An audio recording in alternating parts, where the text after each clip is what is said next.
Hello? Regina, welcome to Science Thursday. Science Hi, this is Thursday. Jordan. Jordan, welcome to Science Thursday.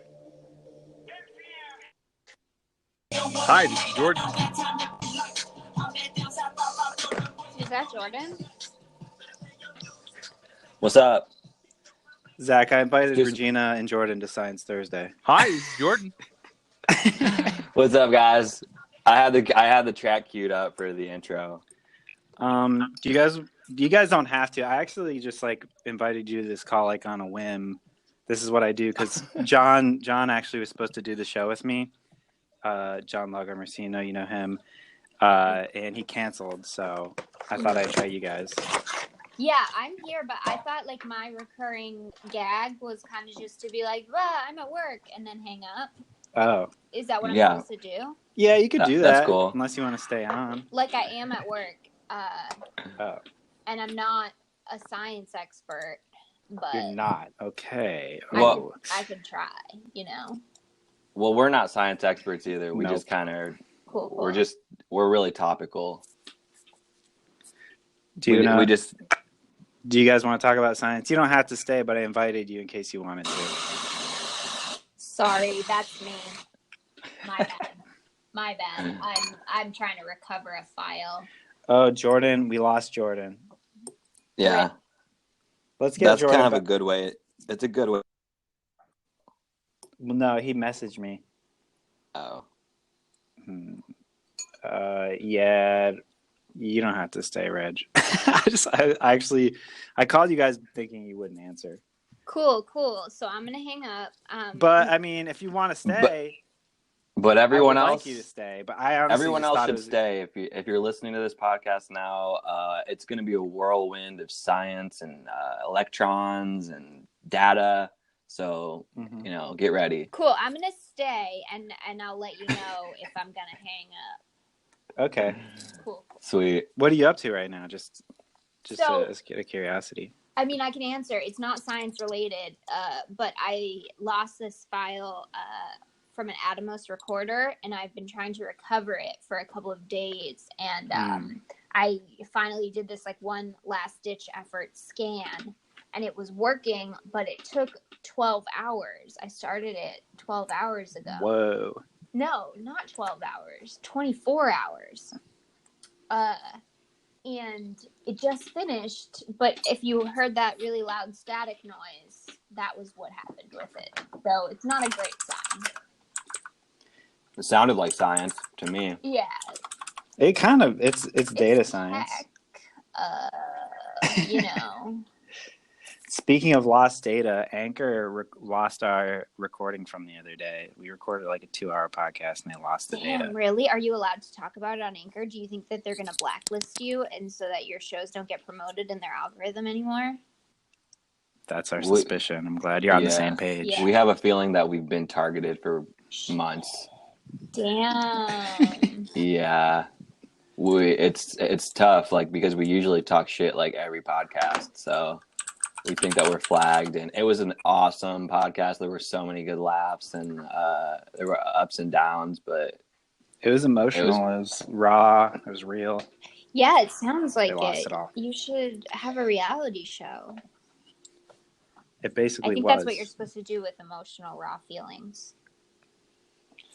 All right. Well, I'm going to try to get Jordan back on the line, actually. Cool. We're going to restart the show. Do you want to restart at the beginning? Yeah. I mean, I have no idea. What kind of science stuff are we going to talk about? Probiotics. These are just the most... Sucking carbon out of the air. Dolphin algorithm could lead to better ultrasounds. I mean, the breakdown of the show is we're just talking about current events in science, talking about the big articles in the news, and we're just doing a little background and dropping our 2 cents. Talking about the marshmallow test this week, if you heard about the marshmallow test thing. All right, well, that you're going to find out. I mean, it sounds like you got your hands full. Maybe we should just... No, she's down to do it. All right, let's do it. All right, we're going to restart. I'm going to call Jordan back to see if he can be on, okay? If you don't answer, that means that you didn't want to do it. So.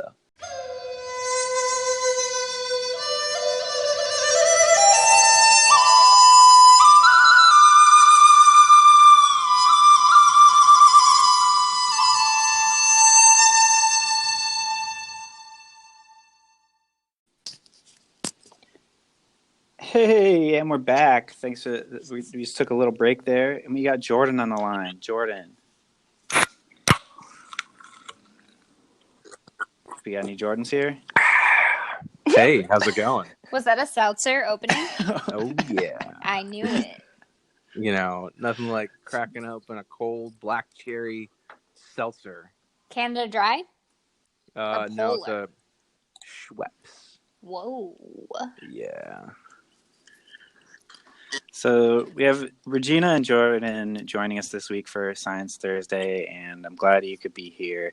This is a show where I just look through I have a Feedly. You know how I was saying a couple weeks ago, I was like, what kind of stuff do you use instead of Feedly? Because like I don't know what people use anymore for RSS stuff. So I just set up an RSS feed that's just like science stuff, and then I pick my favorites, and then we talk about it.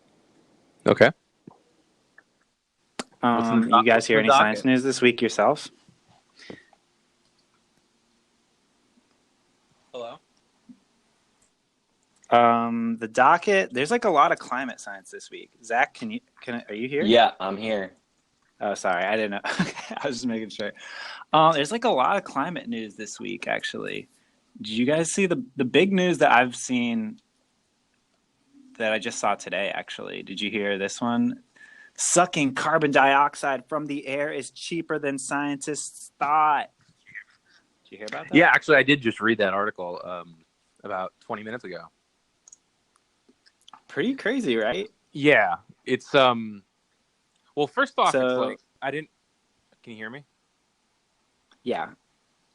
We got a weird connection going here. What the fuck, Anchor? Anchor. Is there any way to make it Jordan? on speakerphone?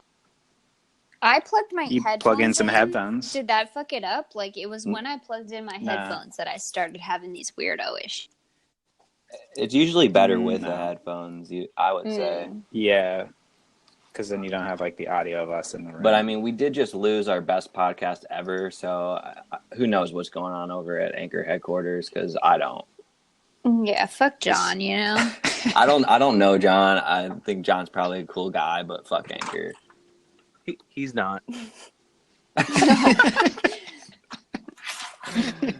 Okay, well, I was just saying, Jordan, are you getting some headphones? Hey, can you hear me? Yeah. Okay. Is there any way to turn this off of speakerphone?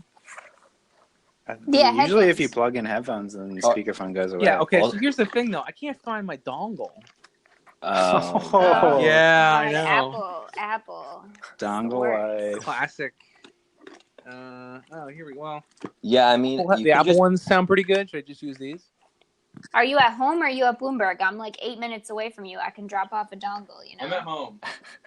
Cool. I'll be there in a yeah, minute. dongle transport. Oh, wait, Just tie a are you dongle at to a Genius brick, right throw now? it through the window.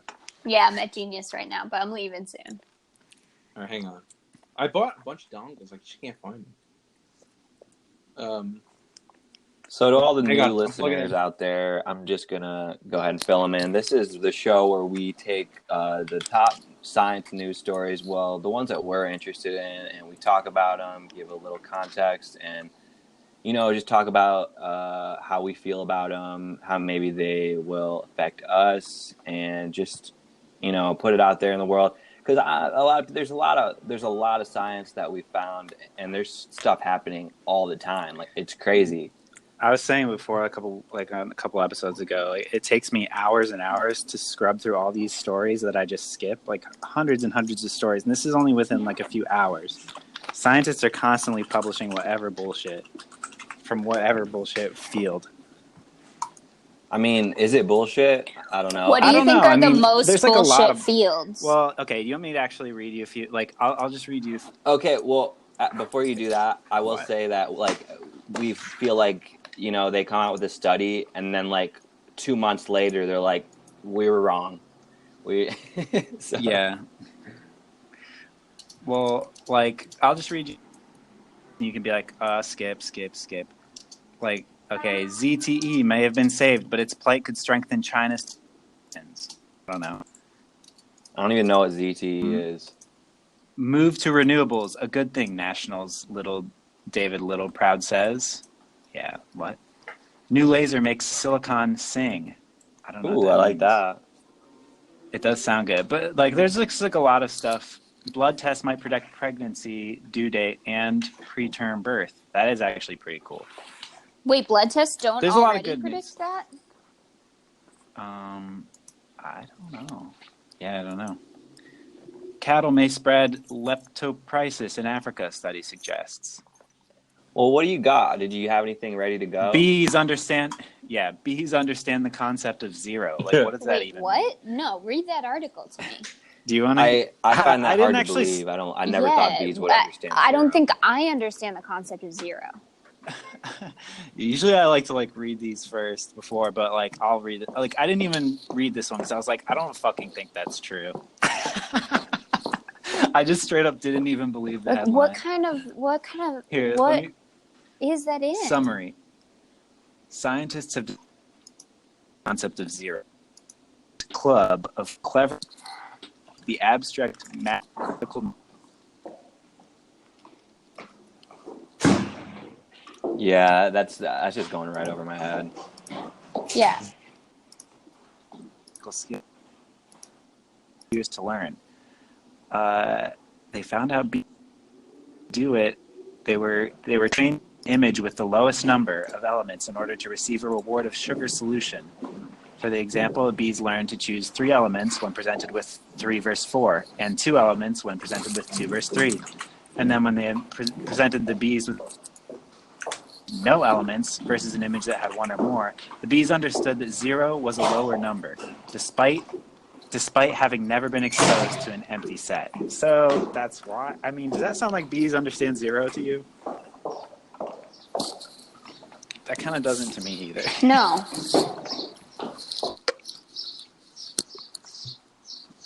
And when they have nothing. Yeah. Sorry, you broke up there a bit.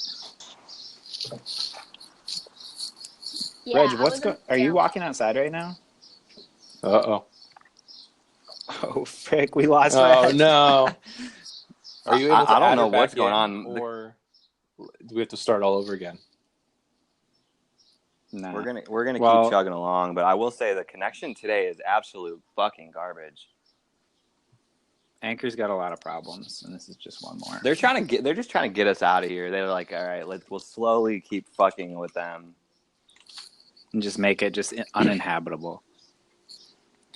So I don't know. What do you think? Was that really, in my opinion, bees don't understand nothing? I'll be honest. Or they understand. I don't know if that means they understand the 0.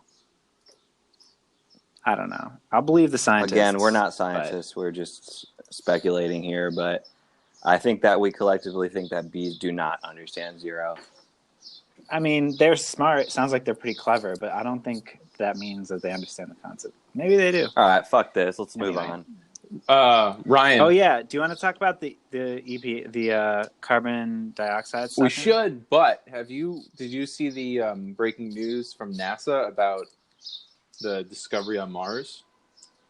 Oh, that there's microbes on Mars? Well, they discovered, quote, tough organic molecules in 3-billion-year-old sedimentary rocks near the surface, as well as seasonal variations in the levels of methane in the atmosphere. Oh, yeah, I did see that. They say, quote, I'm confident that our ongoing and planned missions will unlock even more breathtaking discoveries on the red planet. So I guess the speculation is like this could be some sort of proof of ancient life.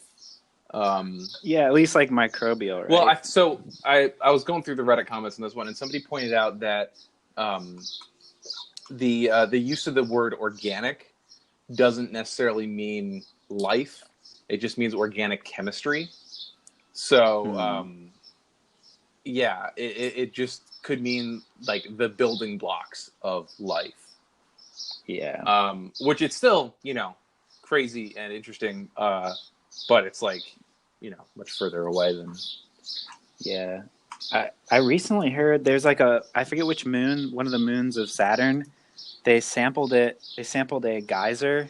It was like shooting out water out of it into space, and as like satellite flew by, they sampled the water, and there was organic matter in there too. Oh, wow. Yeah, I had no idea. Like, I thought that would have been bigger news. Like, it's not exactly aliens, but it's kind of aliens. But pretty cool. Yeah, that is big. Do you guys think that in our lifetime we will see proof of intelligent alien life? I want to say yes, but I feel like no. I don't know. What do you think? I mean, my thing is like, look at the advancements that we've made in the last 50 years or the last 100 years, right? It's like our ability to like detect things out into space is only going to like get exponentially greater. So I think we will like detect things and see things that we will then have debates about as to whether or not they are truly extraterrestrial or if they're just some sort of natural astronomy occurrence. You know what I mean? Like, I think that there will be a lot of that stuff, but in terms of getting a phone call and being like, "Hey, what's up, guys? We're aliens." Like, I seems pretty far-fetched. I would agree with that. Yeah, that's pretty fair. I want it to be true, though. Don't get me wrong. Yeah, I think everyone does. I also think that if it had already happened, Donald Trump would have spilled the beans on Twitter at this point about it. So, yeah. You think they would have told him about the aliens? I mean, I don't know. You'd like to think that there's that meeting they have right after inauguration. Oh yeah, that would be the only reason I'd run for president. Seems like a bad job otherwise, but I do want the secret knowledge. Right. Yeah. Is there actually like a meeting like after the inauguration? Is that like a real thing? Or I believe there is a briefing. Yeah. Okay. And they say aliens are real or they not. just that's what the that's rumor what about says it. on Twitter. Everyone just unzips like their skin, and they're like, "Hey, surprise." I don't know. Yeah, I think aliens are going to be so different from us that it's going to be really hard to even recognize what is like them and what is like a trace or like communication from them. Right. Yeah, that's what you were saying, right? Yeah. Like, it's going to be there's going to be debates about whether it is aliens. And I think that like something that would be really good for humanity, like if we were presented with something that like we just don't understand on like a scientific or like a molecular level, where it's like this thing is so different than anything we've ever seen before. I think that the conversations that come out of that, I mean, at first it'll be messy, but like I think ultimately, it'll be very good for science, right? Can you imagine if just like something just showed up that was like we just couldn't make heads or tails of it? Not as convenient as aliens showing up, but just like, I don't know. Yeah, I know. I mean, I was just reading this book about time, about that time doesn't exist and that it only really happens in our head. So I'm like, I don't even think, how can we be convinced that aliens out there are going to really even be in the same like dimension of like, we only experience a small part of actual reality, and it's just like this weird slice in time and space. So I just think they like people say that they're already among us. We just can't see them because we're only tuned in to some frequencies of the entire spectrum. Do you think that like all the I've done a pretty deep dive on like the alien conspiracy theory like YouTube vids and like all the stuff from like the 90s and like what do you think that's about? Do you think that that's just people who are telling stories for the sake of telling stories? Like, you think I don't know. Yeah, I know, right? Like, what are these things? I don't know. It's like the X-Files say, I want to believe. Right. I'll hear anybody's UFO story, and I'll be like on the edge of my seat. Like, tell me more. I've talked to some people who've said they've had like UFO experiences. Like this one camera guy I was shooting with one time, we were driving through like the Mojave Desert. He was telling me about how he was driving his truck, and all of a sudden, a classic silver disc-shaped UFO, about the size of, just zips next to him and is just cruising next to him on the side of the road. And I was wild. like, it's like, and he said he was on no drugs. You know, he was completely sober. It's like, am I supposed to not believe those people when they tell me that they saw a literal flying saucer, like cruise next to them, then zip off into like speeds? Were they really just imagining that? I do believe people's brains have the capacity to simulate things like that to like really fool you. I think that's like, it's been proven people can be kind of crazy and just see things that aren't there.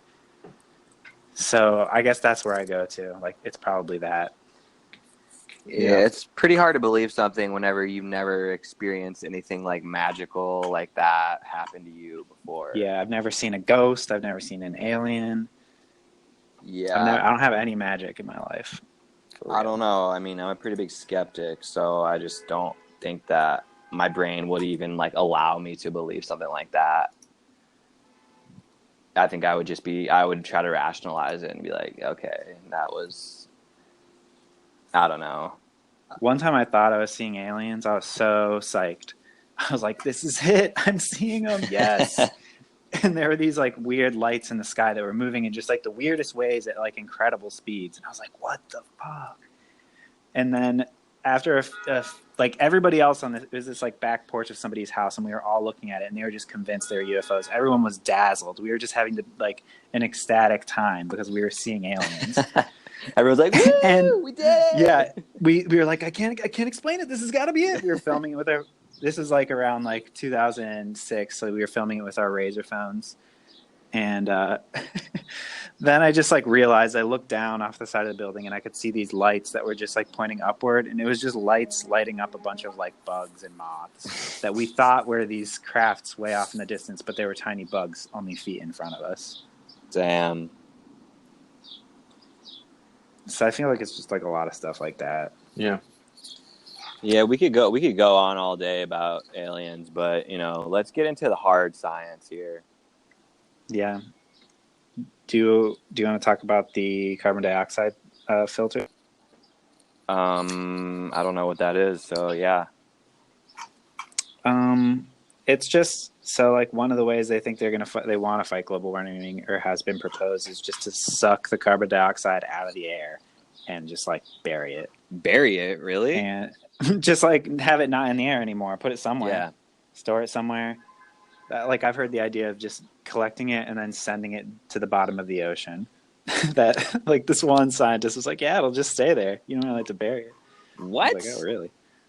Yeah. That doesn't sound like a good idea. Well, so the other thing, yeah, there's some ins and outs of this. One, there's not like one of the major uses for carbon dioxide is actually to get more oil out of the ground. So I'm not exactly sure how it works, but CO2 is used in oil extraction. So presumably they could sell this at a profit to, get more fossil fuels. Sell basically the poop of the oil industry back to the oil industry. Right. And I think again, this is off of a Reddit comment, but somebody said this guy did the math, and he's like, the world produced 36 billion metric tons of CO2 in 2015. That means, based on the math on this, carbon sucker, it would cost $3.6 trillion to break even for that year. So like, it's cheaper than they thought, but like it's still pretty expensive. Yeah, like the headline is, it used to cost $600 to pull a metric ton of CO2 from the atmosphere, and now it costs between 94 and 232. Which it's like, so if you're talking about that, like the future of the human species, like that's a bargain. Yeah. But also, like, isn't CO2 is only part of the problem, right? There's like methane, there's nitrogen, there's all sorts of other nasty stuff. Good question. I thought it was like maybe sort of simple. Like this is a good step at least. No. I'm make the mistake. Like I'm all for these. What do they call them? Iterative steps, or interim steps. Like we gotta start walking before we start running and start figuring this stuff out now. But there needs to be a motivation for this stuff beyond just governments mandating it. Because if we're looking at a $3.6 trillion bill to suck out Cost. 1 year, and that was in 2015. So it's like, I don't even know. Is our CO2 expenditure still going up? I don't know. I just don't even know why we're like, if we all agree that we need to do this, why are we even making it a part of the economy? Because we don't putting a price on. Because we don't all agree it's something we need to do. That's the problem. Yeah, it is the problem. It's like it's still up for debate. We had oh my god, I was in a Lyft ride last week, and we had a conversation with a driver, and like he just started going off about how he didn't believe in climate change. And it was just like, dude, it was very frustrating. And we made some very valid points, in my opinion, and he just wasn't having any of it. Yeah. Some people don't want to believe. At a certain point, you're just like, I don't know how to. I mean, if we can't agree on facts, like, he's like, there's a lot of controversy about it in the scientific community. I'm like, no, I'm pretty sure like 98% of scientists agree around the world. Like, this is a thing. Yeah, everyone does. It's like, it's just because it would cost too much money for them to believe it. Well, I mean, but there's a ton of money to be made in it too. It's like, by ignoring it. Well, no, I mean, by if you can, by acknowledging it and getting it, you know what I mean, like. I feel like that's why people are skeptical of it, because then it's like a marketing term, like green. I mean, green products. It's like the people's fear of the world ending can like sell them a product that they think is better for the earth, and I feel like that's what how the skeptics look at that whole thing.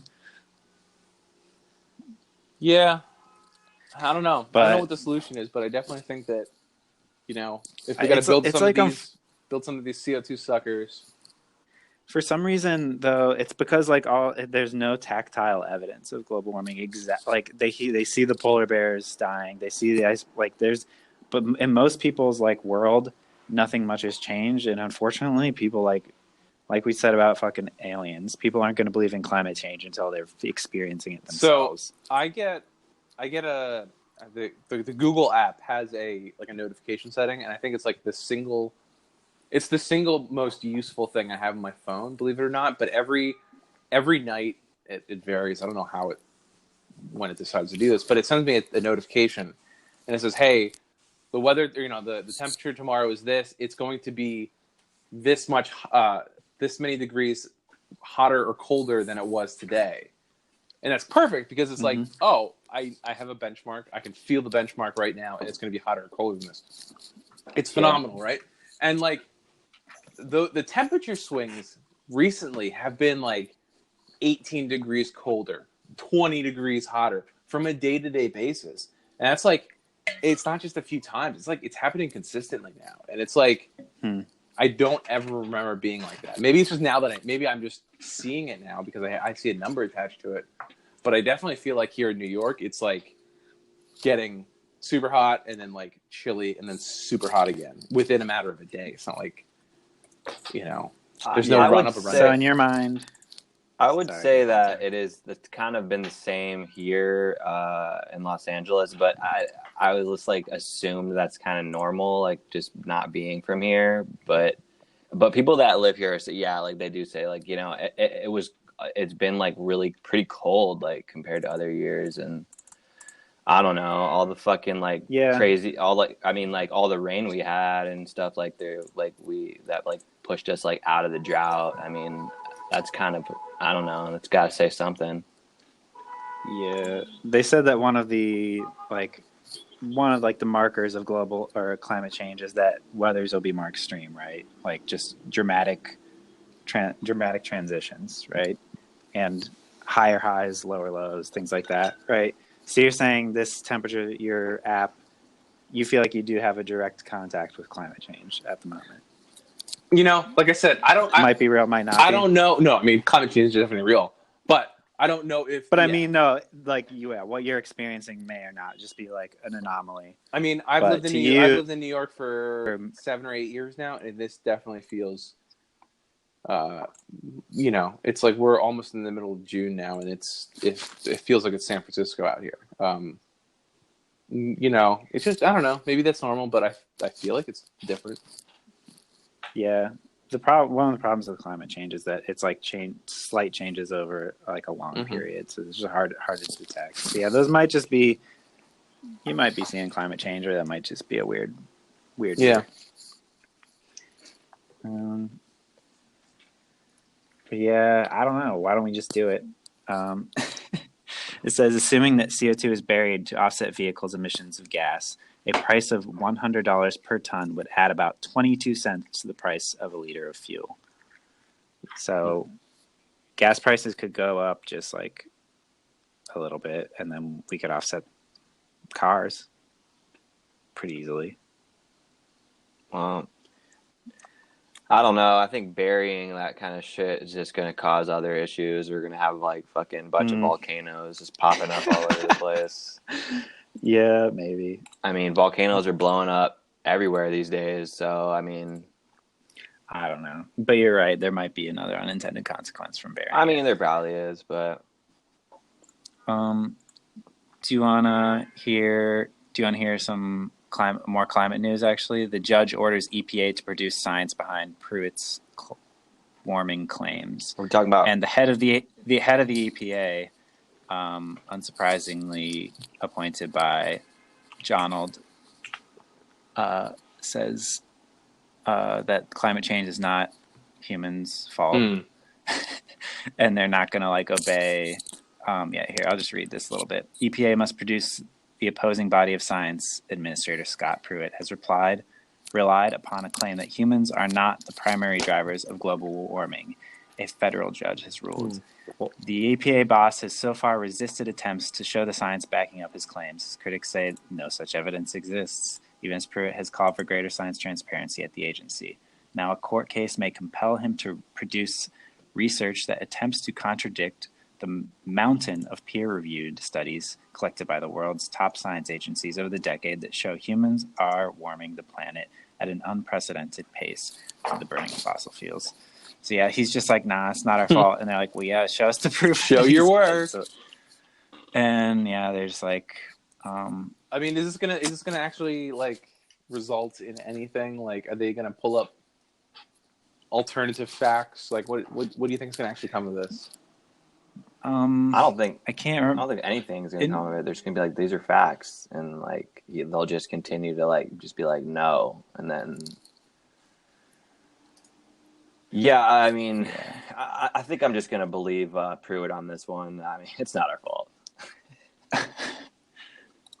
Yeah, but just letting you know, that's a big thing happening along the same in the same news. I mean, I'm just. Go ahead, Jordan. No, sorry. I was going to change the subject. Yeah, I'm down for that. Well, speaking of the EPA, they are actually,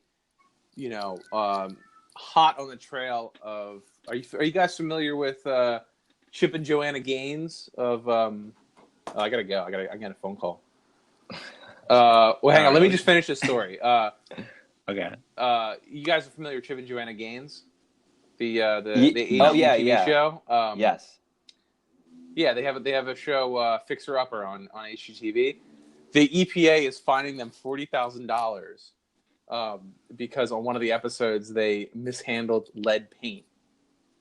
Damn. Wow. So the EPA is doing something, and it probably involves watching a lot of cable television. Well, good for them. Glad to see they're working hard and watching some good quality television. What did they do wrong? It says that what did they allegedly violated the Toxic Substance Control Act of lead renovation, repair, and painting rule, which is related to home Mm. renovations conducted without adequate lead paint protections. Do they do this all a lot of shows or something, or just one? I think it's just one. They probably just like didn't have like they probably like didn't have like I don't know like I'm sure they were wearing like masks and shit. The Gaines work on 33 properties were the focus of the EPA investigation. So Wow. So he was like consistently showing people the wrong way to handle like lead paint. That's pretty bad. Yeah. No, it's a very popular show. So. All right, okay. Well, thank you for joining us for Science thanks for having me on. Thursday. Appreciate it. Let me know if you want to be back on next week. Sure. I love that you brought some of your own science to the table. Sure. Yeah. No, science. Science is good. You love science. Yeah. No, just give me a call. I will always answer the phone for That's All, folks. Thanks. Later, right, Jordan. See you guys. Later. So let's keep chugging along here. Let's get something a little bit. Do we have anything? I feel like I just don't have any input on like these things. I just don't know anything. I'm just looking for jokes, really. Let me look. Let me see. Oh, I got listening to gut noises could improve diagnosis of irritable bowel syndrome. All right, I can definitely see how that would work. So I guess now to get diagnosed for IBS, you have to get blood tests and poop tests. You can imagine, it's irritable bowel syndrome. Mm-hmm. Probably need blood and poop and all kinds of other stuff. And I guess it's annoying. So they were like, well, utilizing newly adapted artificial intelligence, researchers have developed an acoustic belt that offers a new way to diagnose irritable bowel syndrome by listening to the noises in a patient's gut. That's pretty cool. Yeah, so like sort of just like it's kind of I sort of have a theme in my stories this week, which is that algorithms and like artificial intelligence, in quotes, like whatever, mm-hmm. Is looking at huge data sets and then able to see patterns that we don't see. Just like, hey, this is something that's so. I guess my assumption is that they found somebody with irritable bowel syndrome, or a lot of people, fed those into a machine and were like, this is what irritable bowel syndrome sounds like. Yeah. And now they put this belt on people. Yeah, let me read you. In this preliminary study... Do we have any audio examples? I'd love to hear some. No, actually. Yeah. Just like, so, I mean, I basically took like these, these guttural like samples and like I threw a beat on it. And that was kind of like, it's a concept album about dealing with IBS.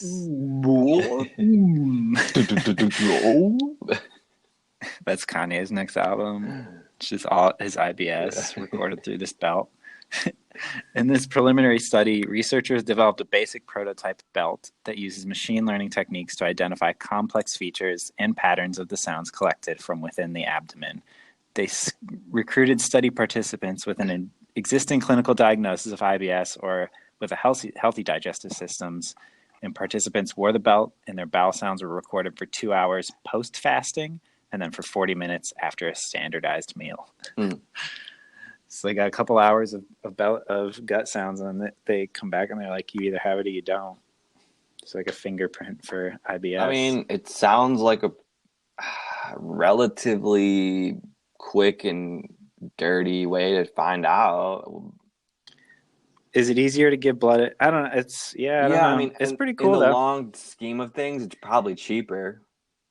Yeah, it's less invasive. That's like one of the things people are happy about, and I guess it seems easier. Even though I feel like, would you have to go to the doctor for a couple hours, sit there, and then like eat a meal? I don't know. Yeah, I'm not sure how they'll implement this, but cool invention. Funny. Yeah, interesting. Dolphin algorithm. I'll just go. These are my three like AIs looking at big data sets. A dolphin algorithm could lead to better medical ultrasounds. Millions of years of evolutionary fine-tuning have made dolphins phenomenally good at using echolocation to orient themselves, to find food, communication with one another, but how do they do it?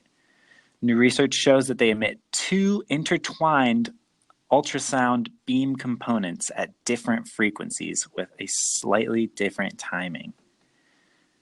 Say that? Wait. Go ahead. So, like, you know how dolphins, like, we know how dolphins work? Yeah. Like, they shoot a beam, like, pew! Right. And then, like a bat, the sound wave bounces back and hits that fat pad, I believe, like on their forehead. There's like they have a special organ that, like, it's in their forehead that receives it. And that's sort of like they incorporate their eyes and that to navigate the world. So let me read this. Initially discovered that the ultrasounds that dolphins emit for echolocation do not consist of one signal, but rather two beam components a few years ago. So they thought it was just one, pew, but actually it's pew pew.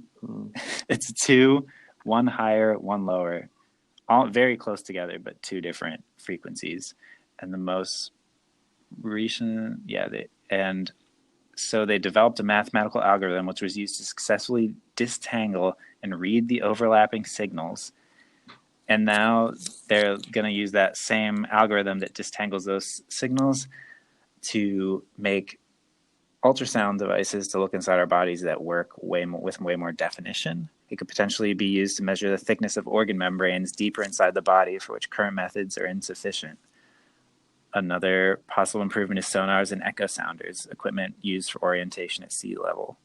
So they basically like, wow, dolphins are really cool in this really weird way, and we can make our ultrasound equipment work the same way and maybe get better resolution, like imagery of inside of bodies.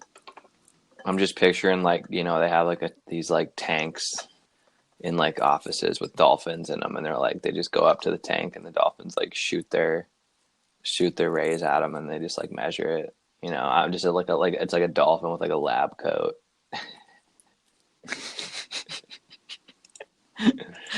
Oh wait, it's like a dolphin. The dolphin's the ultrasound. Yeah, equipment.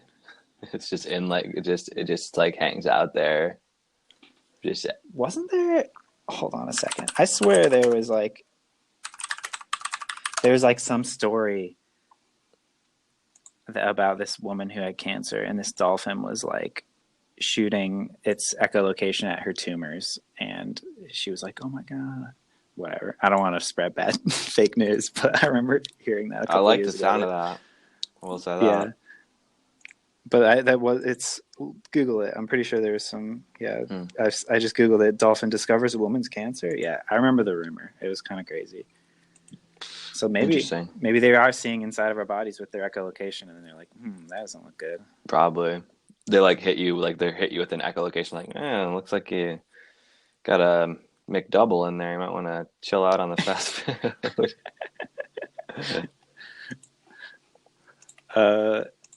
Here's another like similar vibe on like using like algorithms and artificial intelligence. Mobile app for autism screening yields useful data. A new study of an iPhone app to screen young children for signs of autism has found the app easy to use, welcomed by caregivers, and good at producing reliable scientific data. The app's first administrators, caregiver consent forms, and survey questions, and then the phone's selfie camera to collect videos of the children's while they watch movies designed to elicit emotion and attention and on the device's screen. So kind of they use the phones. They show them like they show them videos. It's like it's an app that shows the kids videos, and then the videos of the child's reactions are sent to study servers, which are automatic behavioral coding software tracks the movement of the landmarks on the child's face and quantifies the child's emotion and attention. For example, in response to a short movie of bubbles floating across the screen, the video coding algorithm looks for movements of the face that would indicate joy. Isn't this kind of bonkers? I'm like super. Well, there's like all these like AI things going on right now where they're like, oh, we can just look at somebody's face and tell whether they're gay or straight. And usually they're like the database that they're using is like biased, or it's just like they sort of like code in bias so that I don't know. It's like these really arbitrary things that they're like, yeah, we built like this AI that can detect whether like people's whether you're gay or straight. It's just weird. It's like it's sort of like phrenology, if you remember that. Yeah. Back from like the times of the early 1900s where they were like, oh yeah, here's the part of your brain that where you're like communicative, and here's your musical part of your brain, and they would measure like white people's heads and then like Right.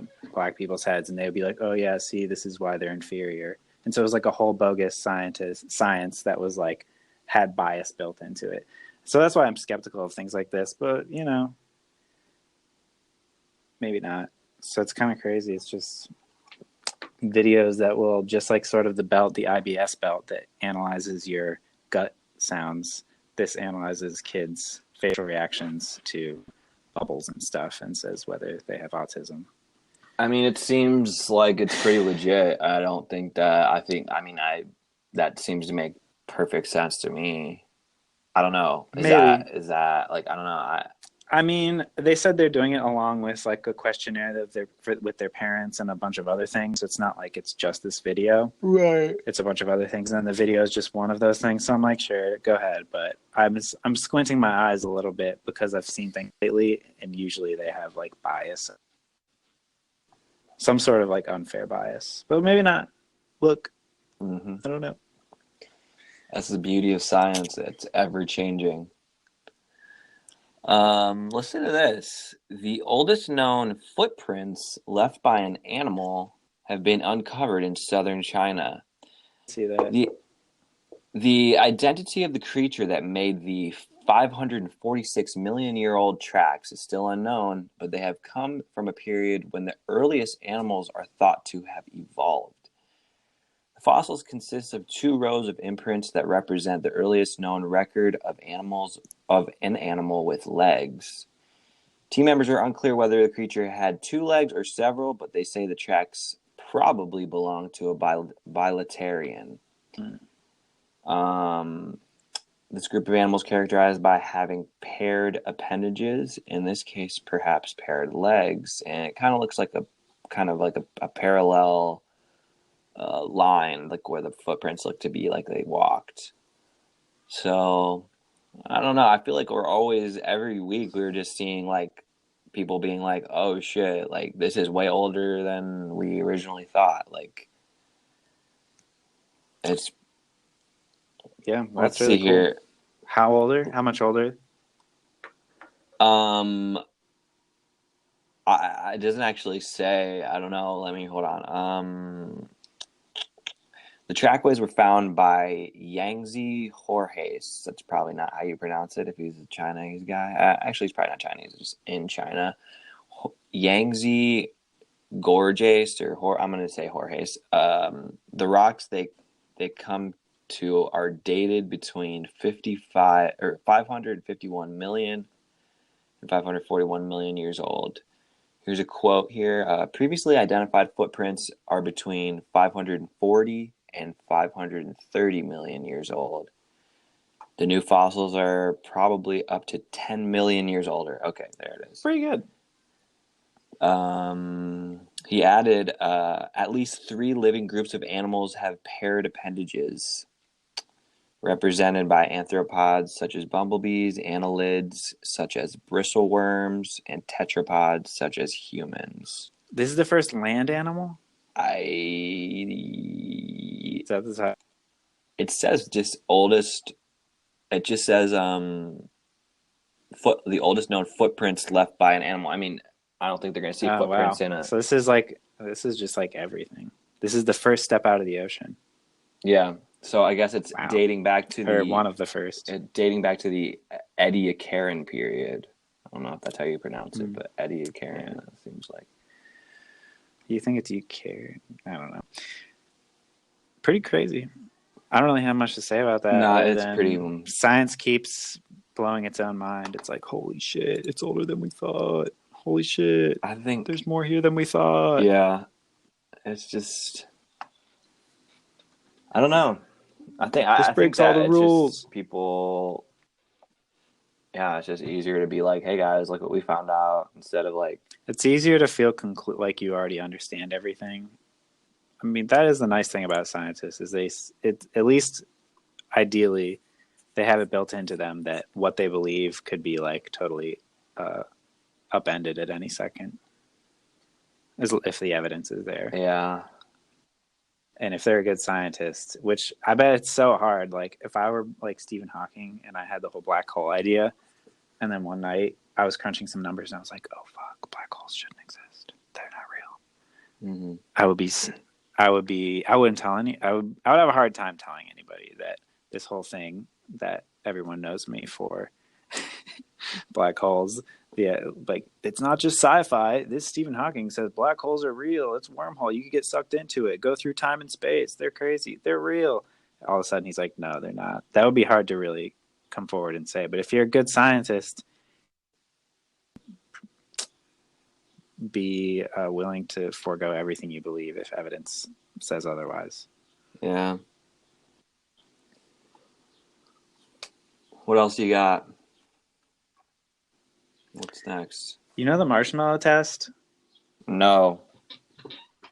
What the You've never hell is heard of that? this? I know that I usually do about 8 to 10 minutes on a fire for my marshmallow, and then I test it, squeeze it, make sure it's good. So the marshmallow test is this thing that was really famous.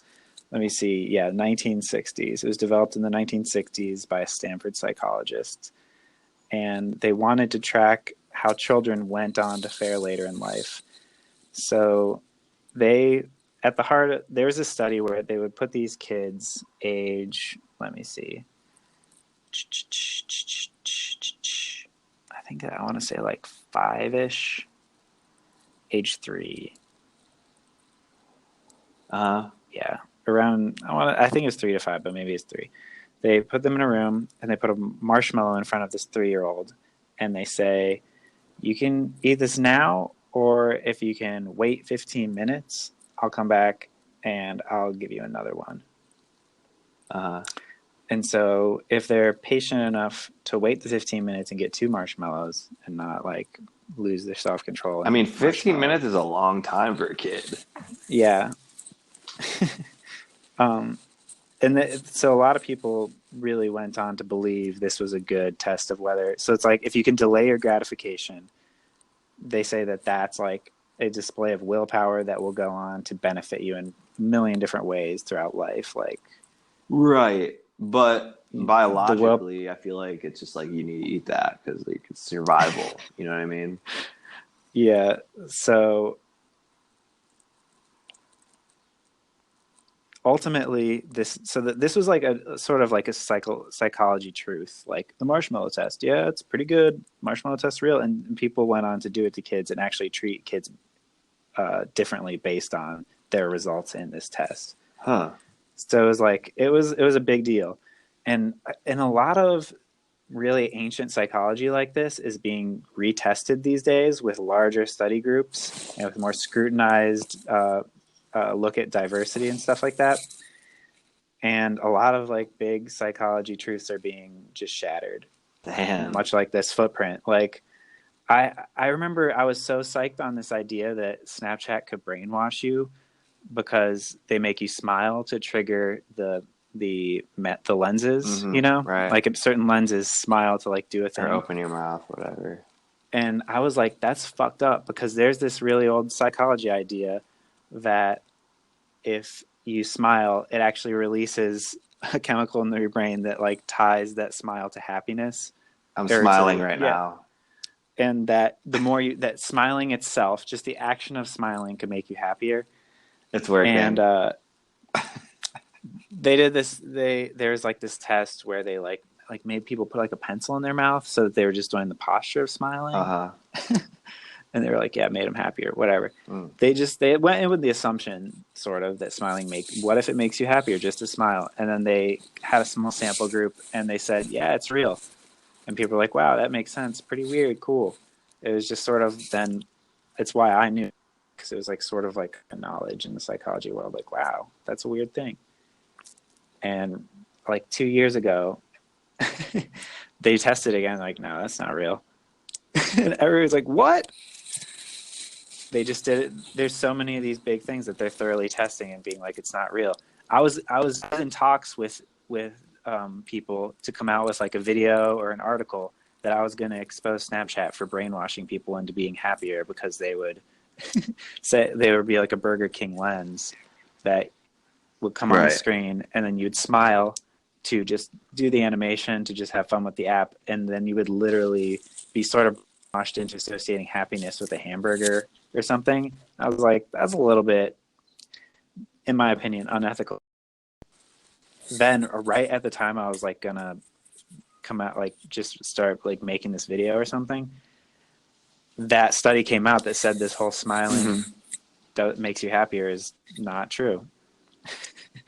This thing that we've taken as truth for so long, I mean, is like this I big sort of like, oh, that's interesting, is just not true. It's just folklore, psychological folklore.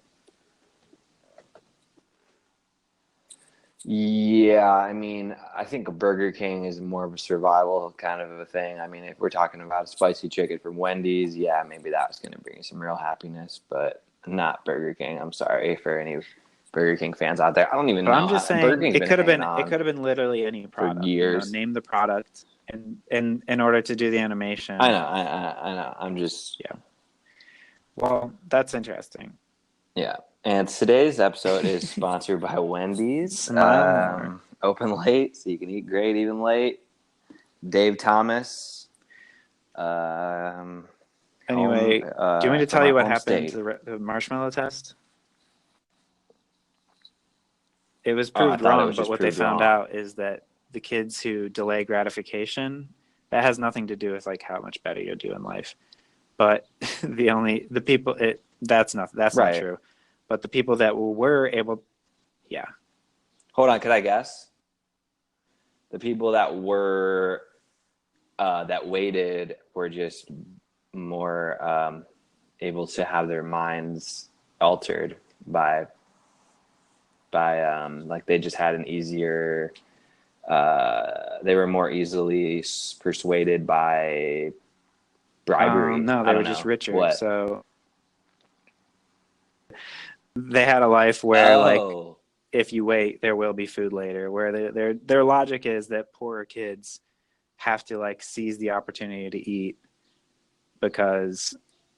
Well, that makes sense. That's like goes back to my biological. Yeah.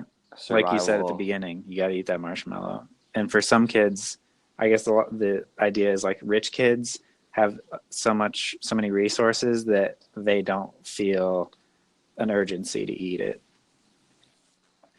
Yeah, I have to say, I have no idea. I mean, 3 years old. I guess you're just an animal, really. Yeah. Interesting. I'll just read this paragraph. The failed replication of the marshmallow test does more than just debunk the earlier notion. It suggests other possible explanations for why poorer kids would be less motivated to wait for that second marshmallow. For them, daily life holds fewer guarantees. There might be food in the pantry today, but there might not be. So there's a risk that comes with waiting. Mm-hmm. And even if their parents promise to buy more of a certain food, sometimes that promise gets broken out of financial necessity. Yeah, so it's just like... I have to say, I mean, I feel like we probably would have ate the marshmallow. That's what I actually wanted to say. Is like my whole life, I never did the marshmallow test, but my whole life, when I've heard of the marshmallow test, I was like, I would fail that thing. I definitely would have failed it. No way. Yeah, we have too many siblings to like not eat the marshmallow because chances are the marshmallows are going to be gone. I definitely ate whatever good things we had in the cupboards. I ate them as fast as I could. Yeah. Maybe you have 5 popsicles in a day. Yeah. If you don't have 5 popsicles in a day, you're going to only have 1 popsicle. I mean, I fucking ate fruit snacks by the box. Fucking whole, like, 2 packs of Gushers. Freaking fruit by the foot. So good. I haven't had one of those in a while. I'm overdue for oatmeal cream pie. Yeah, I'm glad to see it go. Everyone on Twitter is celebrating. They're like, great. This is just, I knew it.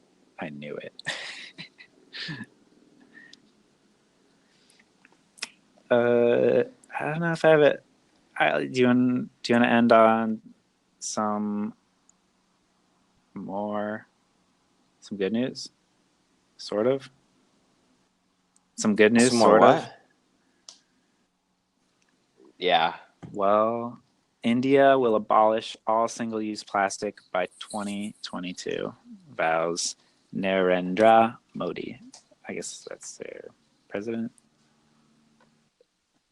I don't know. I mean, isn't there like a fuck ton of like plastic garbage? Didn't someone drop this number on a? Was that was on the show that got deleted? I think about how much plastic there is. Yeah, I don't really somebody know. said I can't really something about this quantify it, but I recently. can tell you that they haven't found a part of the ocean yet that doesn't have plastic in it. That's not just like there's not a plastic bag floating in or something. Not like a random piece of trash. And in addition to that, like the plastic gets broken down into these microscopic just pieces of plastic. Just like, imagine how, just microscopic pieces of plastic all over the ocean. And so that gets sucked into fish's gills and fucks them up really hard. Yeah. There were some whales that washed ashore, I don't remember where, but recently, but they were just full of plastic. It's really sad. So let me read this. This is a quote from Prime Minister Modi. The choices we make today will define our collective future, said Modi on Tuesday. The choices may not be easy, but through awareness, technology, and a genuine global partnership, I'm sure we can make the right choices. Let's all join together to beat plastic pollution and make this planet a better place to live. So India, 1.3 billion people, huge population of the earth, says in how many years? 4 years, no single-use plastic, just everything's gone. No plastic bags. I guess you still have things that are multi-use. Well, single-use plastic, that's still most of the plastic is fucking plastic bags, those grocery bags. So that's pretty good. That's a big deal. I mean, like we were saying earlier, it's like flipping baby steps about this stuff, but it's a good drive. Like it's sick though. People are like, you're insane. That's a really ambitious goal. Yeah, I mean, it's good. I mean, I will say, I mean, I always bring my bags to the grocery store. Usually, like once in a while, I'll forget or I just won't have them on me. But it was kind of an annoying thing to get used to. But it like literally took like 2 months, and I was like, okay, I get it. Like it's just you got to remember your bags, and it's like I bring my book bag to the grocery store, and I just fill that. Yeah, I've done that too, but I do have like a couple like just bags that I use, but I don't use the vegetable bags. Like when you're in the vegetable section, I don't even put my stuff in those. I don't know if that's weird, but I don't. No, I'm just like I think about the ocean honestly when I'm gonna grab one of those if I need one. I think about the dang dolphins. Mm-hmm. I used to do it, and I think within the last year, somebody that I was with didn't do it, and I was like, that's kind of weird. But I'm like, I guess I don't really need, like, it's already dirty. I'm gonna wash it. It doesn't need to be in a fucking bag. So it does make sense, and I do care about the environment, about the earth. But this is a real global episode, sort of. Yeah. I'm not gonna lie, like I used to litter, like, in like high school and shit. I don't. But that was like before. I don't think I ever littered. I always felt bad. I really liked Captain Planet. Yeah, I definitely littered. I was kind of a jerk about it. But not that I didn't. I would drop straw wrapper here or there, things like that. But I wasn't that bad. Yeah. I threw a pizza box out the window in the car one time. Good. Just want to get that one off my chest.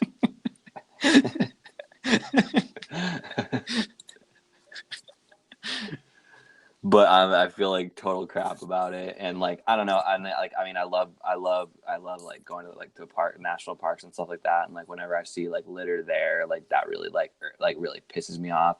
I saw a post from Yosemite that there was like a fucking whole pile of gloves at the base of Half Dome, where you go, because you have to use gloves because you're holding on to like the wires, because you're like, I don't know, like you could fall, so they have like the wires that you hold on to on that part of the hike. And then people were just dropping their gloves at the end and just fucking leaving them there in a pile, and like I guess like a bunch of squirrels like fucking chewed them up and shit.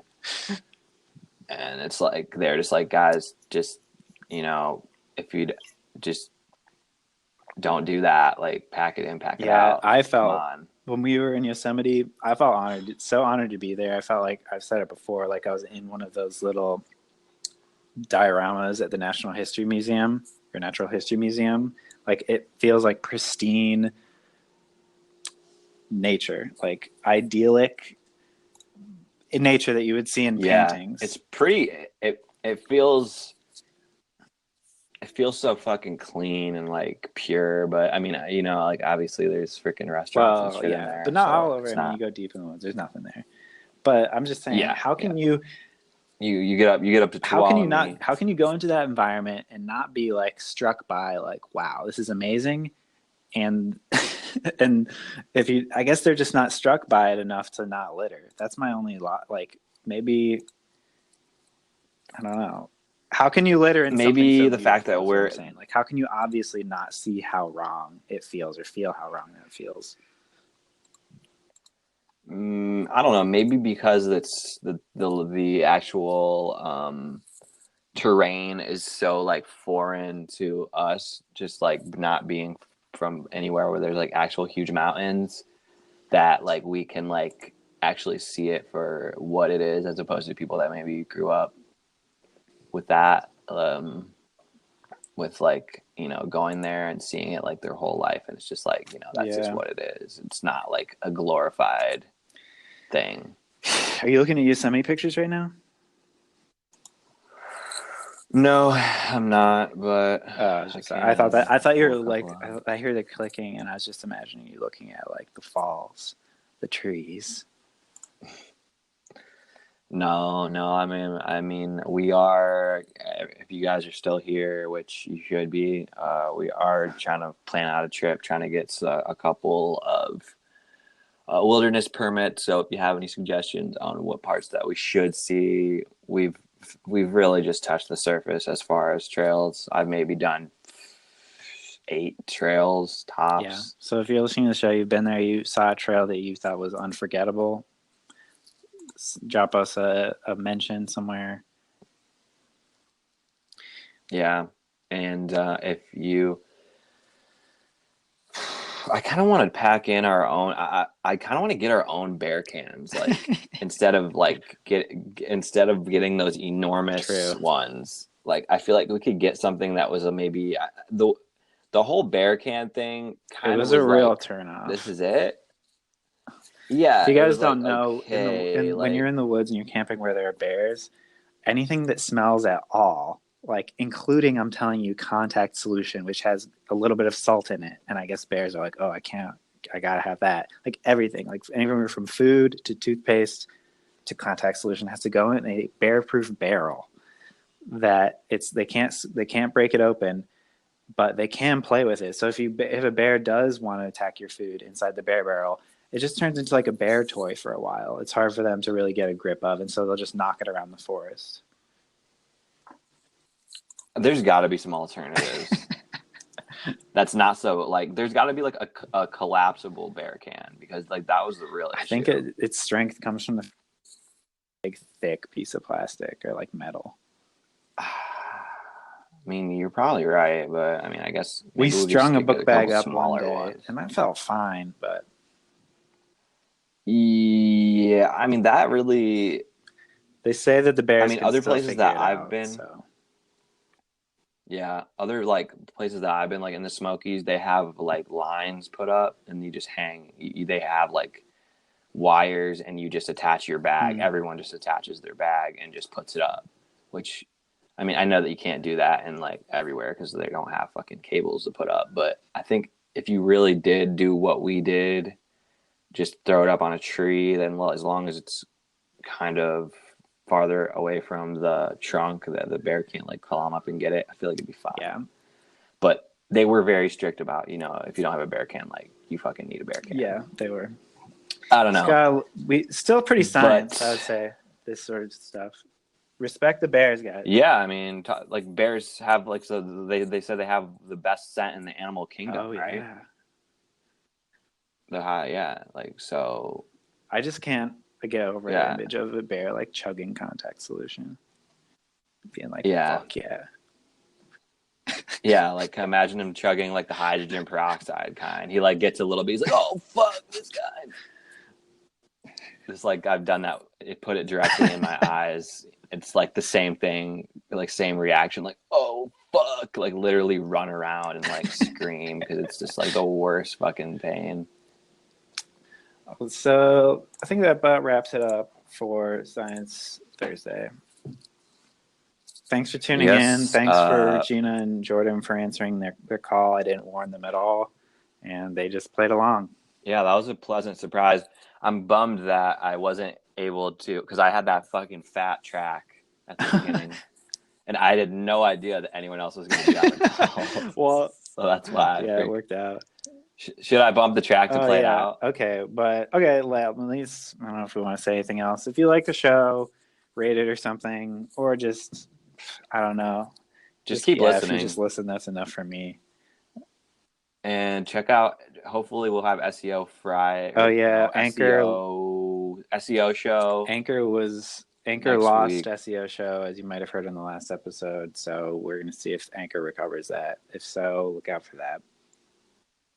Look out for that. It's a little bit quicker rolling, and we talk about anything and everything. It gets real deep, not just science.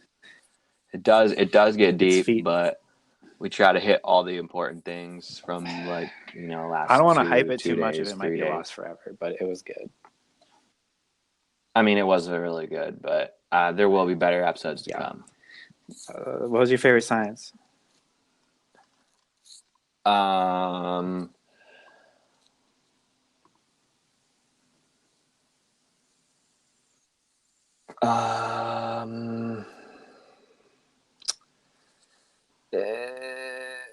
Probably the dolphin stuff. I mean, it's always the animal stuff, really, for me. That was one of the only like really good news things. Although I did actually like the acoustic belt. Yeah. Like that was cool. I guess I'm just glad the marshmallow test is gone. It's just a big relief, a big weight off my shoulders that I definitely would have failed the marshmallow test, and it doesn't mean like that I'm like a less evolved human or something. I've like in my back of my mind, I'm just like, yeah, I'm not fit for this world because I would have failed. Okay. On that note, all right. Well, I'm gonna play us out. Thanks for listening. See you next time. 1 time for my bitches, 2 times for my guys, 3 times for my 4-5, gotta keep it by my side.